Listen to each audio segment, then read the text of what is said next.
দেখেন, স্পেন অসাধারণ খেলা খেলছে। যে খেলাটা খেলছে অসাধারণ খেলা খেলছে স্পেন। তারা জিতছে, অসাধারণ খেললেই তারা জিতছে খেলাটা। দেখেন আমাদের দেশে অনেকেই আর্জেন্টিনার সাপোর্টার আছে, ব্রাজিলের সাপোর্টার আছে। তারা বাংলাদেশের মানুষ বেশিরভাগই ২ দলের সাপোর্টার। কিন্তু আমরা তো অনেক কিছু জানি না। অনেক কিছু জানি না বলতে দেখেন স্পেন দল যেটা, এই স্পেনীরা মুসলমানদের অনেক সাহায্য করে। সবচেয়ে ভালো লাগে তারা হইছে ইসরায়েল বিরোধী, আমেরিকার বিরোধী। দেখেন ইরানের লগে যুদ্ধ লাগছে, তারা কিন্তু অনেক বিরোধিতা করছে, এখনও করে।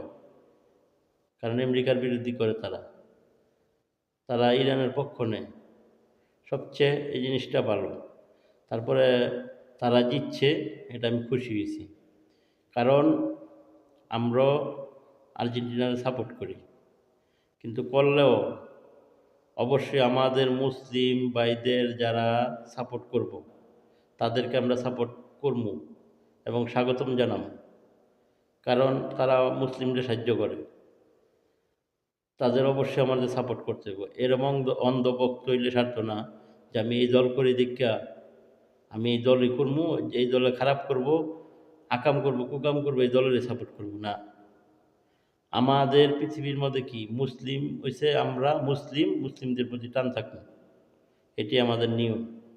আমাদের মুসলিমরা যারা সাহায্য করব, আমাদের পক্ষে যারা কথা বলবো, অবশ্যই তাদের পক্ষে আমরা আছি, তাদের লগে আমরা আছি। কে কি এটা আমার দেখতে লাভ নেই। তবে আমরা তো অন্ধভক্ত যাতে না হই সবাই। স্পেনকে অনেক ধন্যবাদ। দেখেন স্পেনের ভিতরে মুসলিম প্লেয়ার আছে, ইয়ামাল, উনি সাথে সাথে মোনাজাত করছে আল্লাহর কাছে খেলার পরেই।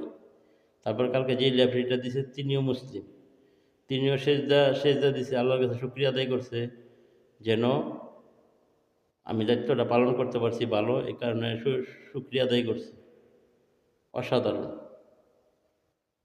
সবাই ভালো থাকবেন। আল্লাহ হাফেজ।